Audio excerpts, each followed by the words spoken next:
Welcome back to your weekend guide, Property It's Hot. Buying a house may be number one on your to-do list, but have you considered whether you can even afford to buy a house? Your needs, your financial situation, property prices and rental values in your city should decide whether you are better suited to rent or to buy. Here's how you can do the math.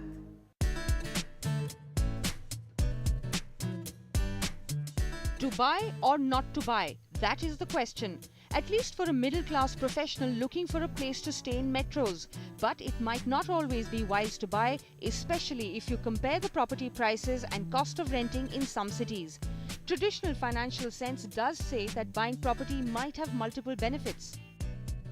So typically my belief is that yes, people are moving towards buying, and it's actually a very healthy habit, because at the end of the day, yes, you may have a EMI for 15-20 years, you are overstretched, but at the end of the day, 15 or 20 years you will own an asset which can appreciate, and at the same time you also have an opportunity of a capital gain, and also that there'll be a long term time in your life when you'll be paying no rent if you intend to stay in the same property, or you can flip that property to buy another property. Sometimes renting may be the solution to your problems. Renting could be a more feasible option because it provides flexibility to rent a property as per your lifestyle, because some people do not intend to live in a city for a long period of time. A look at the property prices versus the affordability to rent gives us a clearer picture. Property rates in Bengaluru, a city with a high population of working professionals, average property rents increased by 37.51% over 5 years, whereas property prices increased by 12.64%. That's why it's suitable for professionals having an income of more than 15 lakhs to buy the property in the city. Chennai experienced a decline in property prices in the last 3 years, whereas the rentals have increased by 10%, so it's suitable for professionals with an income of 20 lakhs or above to buy. In Delhi NCR, rentals have increased by 29.05%, but the city has the second highest property rates in the country, and that's why it's recommended to rent the property for all professionals. Mumbai remains the most expensive city to either buy or rent a home.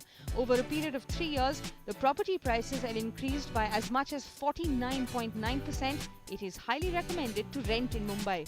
Pune has seen the second highest increase in property prices after Mumbai, with a 38.9% rise in the past 3 years. The rents have also increased by 21.2%. Professionals with a salary below 15 lakhs are recommended to rent. Starting with the income, the property that he wants to buy, the cost of the property, if he wants to take a loan, the EMIs for the loan, the maintenance cost, impact of taxation on this decision. Conversely, they also have to look at rental properties, what are the rental values of the area. They have to look at the duration of the stay in that house or apartment that they want to buy. So these are just some of the parameters that they should look at before making a financial decision of buying versus renting. Before you put in large sums of money in a property or take on a huge loan, do your research well, because this decision will impact your finances for many years to come. With Anjali Istwal, Anusya Mathur for NDTV. There's a ton of potential for good decor in the balcony of your home. Whether it's a coffee table, some chairs, or your favorite plants, the possibilities are endless. So here's Jude Sanith helping you make up your mind when sprucing up your balcony.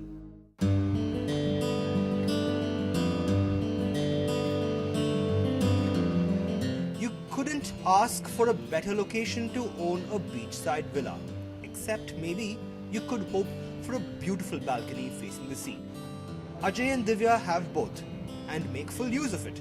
Coffee, conversations and the morning news on this large but rustic balcony at their ECR home. Not surprisingly, for a villa by the sea, it's the earthy feel of the balcony that comes to the fore. Like these sticky masks, or light bulbs inside earthenware, or even their straw decor braving the saline ocean breeze. In our living spaces, you'll find a lot of zen or a lot of earthy, touch and feel to the place. I guess this just falls as a part of that. I guess both of us are pretty happy with what it is. The space is comfortable, we are comfortable. Our little one enjoys the beach. Far away from the serenity of the seaside in this high-rise building within the city, Maya Verma is going about her labor of love. But it isn't quite tables and chairs that define her space. Maya's love for everything green has transformed her 3 balconies into tiny gardens. And with a variety of potted plants, mini lanterns and just that bit of water to go with the space, her balcony is more about look than function. You see, every piece of furniture, every piece of artifact in this house has been picked by us at random. We didn't plan anything in this house. Similarly for the balconies, whenever we saw something pretty that we liked, we said, okay, this will go into this balcony in front of this plant.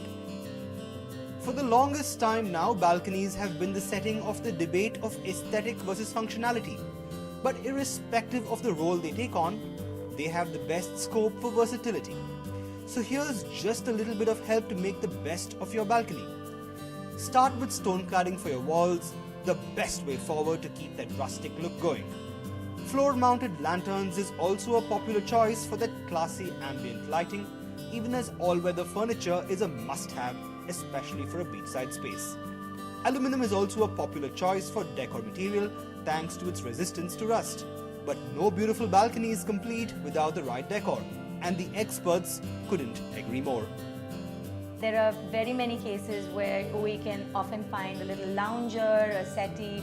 It's again a function of like perhaps having an outdoor space to do things whether it's an early morning breakfast or a coffee or a tea in the evening, or being able to just use it even for just entertainment when people are coming over and you want a little spillover space.